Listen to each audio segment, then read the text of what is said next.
had never dealt with anything before that and haven't dealt with anything like that since, but it was really kind of a eye-opening moment.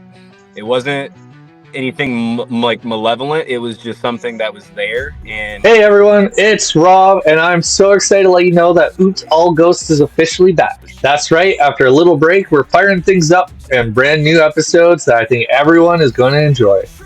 For everyone who's joining us, Oops All Ghosts is my podcast where we dive headfirst into the strange and the spooky. We share stories about haunted houses, ghost all right. encounters, and bizarre happenings. And sometimes, even the downright funny side of the paranormal. It's a mix of eerie, mysterious, and light-hearted storytelling that we think campfire tales for the digital age. I've got some really great episodes lined up, from chilling ghost stories and haunted places to strange personal experiences that listeners like you have shared with us. Every episode, we try to bring a balance of fun, mystery, and the goosebumps. And here's the part where we need you. If you've got a ghost encounter or a weird experience you can't explain, or just a story that belongs on the show, send it over to oopsallghosts@gmail.com. We love hearing from our community, and some of the best episodes we've made have been built around your stories. If you're excited for what's ahead, make sure to leave that like button, hit that follow button, and share the show with your friends. The more haunted stories we gather, the more fun this is for all of us. So stick around. Oots All Ghosts is back, and the hauntings are just getting started.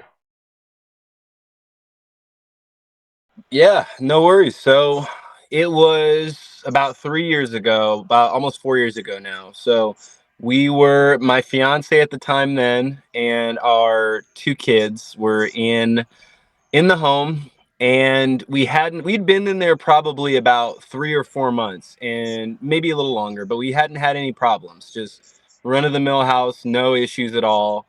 um so then, kind of out of nowhere, we got a call from Mississippi, where her family resides, that said that her cousin had been killed. So we were kind of all caught off guard by that. So we went down for the funeral, we came back, and I'd say probably maybe a few weeks later, some stuff started to happen around our house. So it was started off small, like some lights would be flickering on and off in the garage, and we didn't think anything of the garage. We just thought, the light in the garage is old. Then we'd have some lights flicker on and off in the kitchen, which we thought was odd, but it was very sporadic, so we never really thought too much of it. Um, so then, after a while, we also started to experience like these footsteps sounds. So we have the small kids at the time. We had one that was a toddler, and the other one was like 7 or 6. So they were both young. So kids sneak out of bed sometimes and run around. So we started hearing these footsteps. So we'd be in the kitchen or just around the corner, and we'd hear footsteps running like they were going to come around the corner. And then we'd look, because nothing would ever come around the corner. So we'd go and look around, and no one would be there. And then we'd go to their rooms and check on them, and they'd both be asleep in bed. So we're like, huh, that's weird. So that was that was kind of unsettling for us. And we were like, what's going on? So then, after I'd say probably another week or two of that, where we both kind of experienced this separately. I mean, at this point, we were both experiencing these things, but we didn't tell each other them, because we were both kind of like weirded out by it. And we're like, I don't want to scare the other one. But we were both experiencing them. So then the next thing was, my wife and I, we both started to have these really weird dreams and feel like we were being watched. So my dreams were less clear. I don't remember them as well as she does, but I always just kind of had this weird sinking feeling, like somebody was watching me while I was laying down or while I was sleeping, or there'd be somebody standing at the foot of my bed. Or at the foot of our bed. So that was kind of weird for me. And my wife would always get this. We had a smaller hallway that was connecting for the kids' rooms to our room. And in her dreams, she would see this woman walking down the hallway, and the kids would be like following her. So we were kind of like, was like, what? So that's freaky. And then she like would run up, and like whatever the lady was that the kids were following would like get up in her face. And I don't know if you have ever heard of or seen, there's a game that they never released. It was called PT, and it was supposed to be like a Silent Hill game they were going to come out with years ago, and they released a playable teaser for it, PT. And the way she described it, it sounded a lot like that. So it really freaked us out. I was like, what? Oh So it was wow. really freaky. Yeah, it was really like a freaky thing. So it was like scarier. So we were both kind of unsettled. So one night we're in the kitchen and we're making something. It's late at night, and we're talking to each other. And I was like, I just brought it up. I was like, hey, so I've been kind of weirded out by some of the stuff going on. She was like, no way, you too? So then we start running back like what we were both kind of dealing with at the same time. And I'm just thinking like there's no way that there's ghosts. I don't believe in ghosts. This is ridiculous. So, just kind of joking, I'm like, hey, if there's anybody here, make a noise. And then right above our heads in like the crawl space above our like at in our attic area, we hear two thumps. We hear bump, bump come right above our heads. So then we just look at each other, and I've got like goosebumps at that point, and like my hair standing on end, and I'm like, this is not real. So we both kind of like laugh it off because we're like, well, there's nothing we can do. I was like, well, hope it's a friendly ghost kind of a thing. And then we just kind of let it go, and we were just like, anytime something weird would happen around the house, we'd say, hey, chill out, Casper, or something goofy. um, but yeah, we didn't really know what was going on, but we just kind of knew that there was something happening. So we just had that experience, and I mean, maybe that went on for probably a few months, and then when we ended up moving, I think close to the time we left, nothing was happening in the house anymore. But I mean, we moved to our new home and nothing. We haven't had any other activity since then. But it was just really odd to me that we had that happen, and it was like 3 months of solid stuff going on, and then nothing after that. And then we moved and haven't had anything happen since, and it's been about 4 years. So 3 months of having these activities like light flicker and sound going on, and it was. Yeah. I'm like when you communicated to it, like, hey, like quit scaring us. That's when things slow down. Yeah, pretty much. Yeah, I mean, we didn't even really say, "Hey, quit scaring us." We just said we were just like acknowledging that there was a presence there. We just acknowledged it and kind of made like jokes, and anything something happened, I was like, "Oh, I guess the ghost is, feeling a little busy today or something." Just little jokes like that, but just acknowledge that there was a presence there. I don't think it was a negative one. We even had experiences with the little one at the time. He was about 6 months old. He would wake up crying pretty regularly in the mornings. But there was some time in that like weird period where he would wake up and he would be laughing.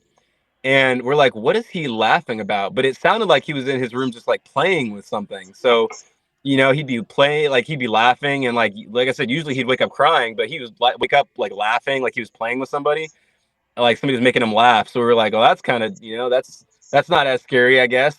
So, but I mean, it was just little things like that that really kind of shifted my perspective on this because had never dealt with anything before that and haven't dealt with anything like that since. But it was really kind of a eye-opening moment. Yeah, like when everything escalates like that, I can imagine like it starts with small like questions and feelings, and then it turns into like a full perspective. Like this isn't right. Yeah, I mean, my big concern was just making sure that it wasn't anything that was like negative, and I don't think it was anything negative. My wife had some weird dreams, but even in the dream, she didn't get hurt or anything. It was just a little unsettling, is how I'll describe it. I mean, it's like if something's going on that you've never experienced before, you're out of your element, you don't really know, you got like that natural fear that comes with that. But I mean, just because you're afraid of something doesn't mean that it's, out to hurt you. I mean, I hear a lot of best stories that people talk about, something maybe like demonic or something that's like throwing things around their house or, something like that. It's like we didn't experience anything like that. Whereas ours just kind of felt like the best way to describe it is like a Casper the Friendly Ghost type situation. It wasn't anything like malevolent. It was just something that was there, and we just kind of were residing with it for a while, and then before we left, it was gone, and then when we left, we just haven't had anything like that since. Wow. So like you said it was just a house, but it was after the call of hearing that your cousin passed away. Do you feel like it may have been your family member joining you in the afterlife? So we kind of had leaned toward that as an explanation for a while. Um, there. there is a kind of feeling that I have that if, like somebody passes and there's unfinished business or they want to say goodbye one last time or something, that maybe they will come and, make their presence known. So we kind of just leaned on that it was her, that is my wife's cousin. We kind of just leaned on it that it was him, kind of, letting us know that he was still there with us and, that, he was saying goodbye one last time kind of a thing. That's what we kind of got out of it. But like I said, there was other things like the dream my wife had, and just kind of other little things that it it put some doubt into whether that was the case or not. But that's kind of what we had settled on being the case after after it all had happened, because there was just no other things that made sense at the time. Yeah, kind of like just trying to piece all the weird stuff together. I would go straight to that kind of feeling too, especially if it wasn't like malevolent. You were saying, Yeah, yeah, there was like no malevolence to it. You hear like poltergeist or something, like banging on doors, rattling stuff, throwing things. It wasn't anything like that. It was just you could feel in the air that there was that you like at night when you would go and lay down, it felt like there was somebody standing in the doorway watching you. Like that feeling you get when you can tell somebody's like looking at you, but you don't see it, you just feel it. You would get that feeling, and it was like a charge in the air kind of a feeling, like you're not alone. You would have that feeling, and I had never felt that anywhere else. would you get that feeling when the lights were flickering? So no, so that mostly happened to my wife. So my wife was smoking at the time, and we didn't want to smoke in the house, so she would smoke in the attached garage, or outside. But if she go into the attached garage to have a cigarette, the lights would flicker, and she would think it would be me messing with her, like turning on and off the lights, so she'd yell and say, hey, stop doing that. But it wasn't me, because I wasn't doing it. So but then when she would say something, it would stop, but it was almost as if like it was like a playful thing, like somebody was messing with her or something. But it would happen to her mostly, and it happened to me like once or twice, and I saw it happen to her, but it happened to her mostly. Wow. Did you ever share this with any other family members or friends, or has it always just been Oh like yeah. between you and the Oh, wife? Oh yeah, no, no. We told a lot of people, family reunions and other stuff. We brought it up. It's one of those things where you can't explain it. Something that happens that's out of the realm of the normal, and it's kind of like a, hey, you want to hear about the time that we lived with a ghost, kind of a story. That's a good party story there after you're all done experiencing it. Oh yeah, for sure. I mean, like I said, especially because there was no like negative outcomes from it or anything bad. It was just kind of an interesting thing that kind of let you know that there is something going on beyond what we see, kind of a thing. Yeah, and now that you've lived through it, like, do you ever miss like the strange excitement going around, or are you glad it's behind you? So I mean, we've got more kids now. We have four kids at home, and I think a ghost would just be a little too much to add to the party. So I think I'm glad that it's behind us, but I am glad for having the experience because it helped. I think it helped me grow in my understanding of the world and look at things differently. To know that it's kind of like the proof is in the pudding kind of a thing, when you can believe in stuff, but until you see it or experience it for yourself, you don't really ever truly believe in it. You just really strongly think that that's real. But then when you experience, you're like, oh, okay, no, without a shadow of a doubt, this is absolutely real. Yeah, especially like calling it out, and you're saying like you said, make yourself known, and it dumps. Like, can you take us back to that moment a little bit? Yeah, I mean, my wife and I, we were standing in the kitchen. It was late at night, and we were both kind of like bringing up to each other all the stuff that had been going on and how creepy it was. And then, I just jokingly was like, if there's anything in this house, if there's anything in this house, make a noise. And then right above our heads, there was like two thumps, like somebody just stomped their foot two times. And we're like, just looked at each other with our mouths open. And like, I got goosebumps. I got goosebumps right now just thinking about it. Like, it was just one of those moments that was like surreal, because it's like that's the confirmation, because all the little weird stuff you can explain away. Lights flickering, oh, that's just the wiring. Footsteps running. Oh, that's just the kids, but they're in bed. They probably ran and got back in bed really fast. You can kind of explain all that stuff away in your head to make yourself feel better. But when you get like that irrefutable proof where you say, do something right now, and you hear two thumps right above your head, that's very clearly not like an animal or anything. Because there was no way to get into our upper attic. There's like a pull down access ladder thing or a hatch somewhere, but we have no vents, so there's no animals getting in there. There's nothing that could get up there, and there's nothing that would make that loud of a noise in succession of each other. One, two. It's almost like if somebody comes to knock at your door, you're gonna know a knock versus something brushing up against the door and hitting the door because you're not gonna have a follow up to that.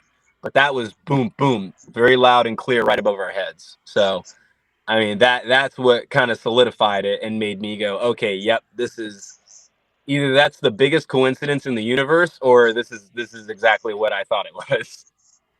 Especially both of you there here in the big thumps. Like that must have been quite a crazy experience. Now Yeah. that your kids are a little bit older, do they ever talk about that experience? So the only one that's old enough to even slightly remember that is my daughter, who is 14 now. She was like 7 at the time, but I mean, she doesn't really remember. I mean, at the time, we weren't, going around telling our 7-year-old, "Hey, we got a ghost in the house." It was kind of we were keeping it to ourselves, kind of a thing. So I don't think she ever really picked up on anything. So I mean, we didn't bother to, freak her out. So I mean, if we do talk about it, like now, she will talk about it or something, and she's just like, "Wow," but it's one of those things we didn't really bring up while we were living there. We didn't want to scare her. Yeah, like there's just no memory, at least with your 7 year old, of these experiences, because it was just the toddler at the time that you found weird occasions.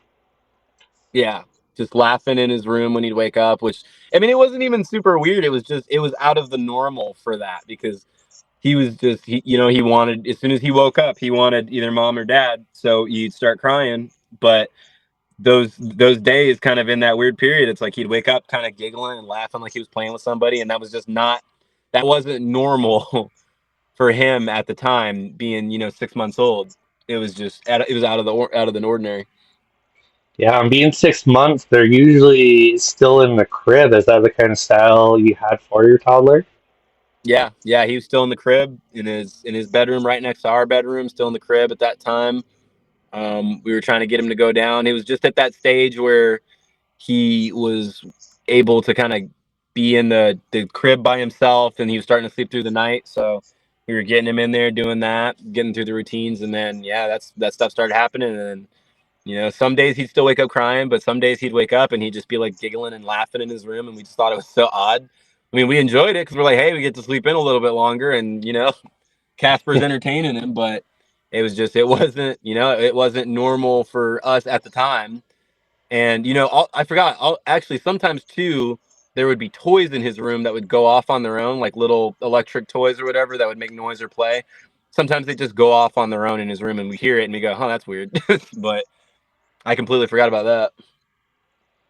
Yeah, you never know with those toys, right? And a lot of times it's like there's no way the battery's dying and it's glitching out. It's like, how does this happen? Yeah, yeah. No, we had toys that I know for a fact we had just put batteries in because he wanted to play with them. And then, you put the batteries in, and then that like night or the next day or morning or night, you would hear him just going off by himself. So it's like, yeah, they're not dying in that, but you still get some of those times when stuff like that would happen. But I think that kind of Ugh. has to go to deal with like I said, like it felt like there's like a charge in the air. You're not alone, but it feels like really charged in the atmosphere. I don't know if it's like whatever was there was just giving energy to that thing and it was just overloading it or something. But we'd get that a few times as well. Wow. When you go through it, like it really changes like the way you think of things. Do you find like your beliefs about life or death is different now? Yeah, yeah, a little bit. I had already believed in an afterlife, so I mean, I already kind of had an inkling, and I'm not super religious, but I do. Um, I do ascribe to that there's a higher power, and then there's a law. There's a law to the universe that everything follows. So I think that in that my beliefs were more like sounded or more grounded, I should say, and that I think now even more so than back then. I think now I'm really more solidified in that after going through that. Um, but I also think that it helped me realize that if you've got things on this planet that you want to do or things that you want to say, to do those things and say those things as much or as possible as soon as you possibly can, because I feel like if it was the spirit of my wife's cousin, he was saying goodbye and trying to communicate and hang on a little bit longer because we lived so far apart, and they grew up together. They were really close when they were younger, and they kind of not drifted apart but just weren't as close. So I think that if you've got people that you care about, tell them you love them while they're here and while you're here. If you've got things you want to do, don't wait, do it. Because you don't have forever, and eventually, when your time does run out, I think that you want to be in a good like mind space where you can move on to what comes next versus still being attached to what's happening here because you feel like you didn't do or say everything you needed to. So I think that's really my big takeaway. Yeah, especially how spooky it is for the living to kind of go through that. Like you didn't feel any malevolence, but like having the lights flicker and things bang, that can be quite a experience. Oh yeah. Yeah, it's definitely, like I said, unsettling is the word for it, because it wasn't really scary. We never felt like fear or like afraid for our lives or anything, or afraid that anything was going to happen. It's just unsettling because it's something that you don't expect to happen, nor would anything, logical dictate that it would happen. So it'd be like if you dropped a pen, but instead of falling to the ground, it floated up in the air. You wouldn't expect that to happen, so that would freak you out when it happened. You don't expect that, a ghost or anything is going to start, haunting your home. So when something like that gives you evidence towards that, you're freaked out by that because you're like, what? This doesn't make any sense. Yeah, it's all just questions until you get that like validation of the thumping you got there. Yep. I do have a question. With what you wrote, you said your wife's dreams had a woman in the hallway. Yeah. Was the cousin a female, or was that just like No, no. So no? that's the other thing that was wild about this is that my wife's cousin was not a female. He was, I believe, like 24 or 25 at the time when he was killed. And so he was a young man. And that's the other part that was weird about this whole thing, is that we kind of got this feeling that it was him because of the timing, because of what was happening. But her dreams, which was the weirdest, like not the weirdest part, but her dreams, which was really strange, was of this woman. And the woman was like, she was very like silhouetted, so you couldn't see her really great, but she had like this weird, like this dark, flowy dress on, and she would walk through the hallway really slow, and the kids were like following her, and that's why like she was kind of like weirded out, so she like got up to like see like what was going on, like who it was. And that's when she had that like freaky dream moment where the lady in the dream like got all up in her face and like freaked her out, kind of a thing. And that's when she woke up. But that was like, the dream felt so much different from the other activity that were happening, other than it was just all a little unsettling. But the dream was more like scary, versus my experiences weren't as scary. They were just, unsettling, and just you didn't know what was going to happen. It was just weird. Yeah, I can think of moments in my house where like you hear the creaks and the stuff like that, but when you don't see it, like it's kind of a different perspective than what you're dealing with. Hmm. Uh, yeah, wow. But I'm so grateful that you could walk us through everything that's been happening. Is there anything you would kind of like to share with us? Anything you remember? I mean, I think that's really it. Honestly, it was an experience. I'm glad that we went through it. It gave me some confirmations, and I think hope anybody who hears this kind of hears it and takes to take stock over your life and what's important to you, and make sure that that's the things that you spend your time and your life on.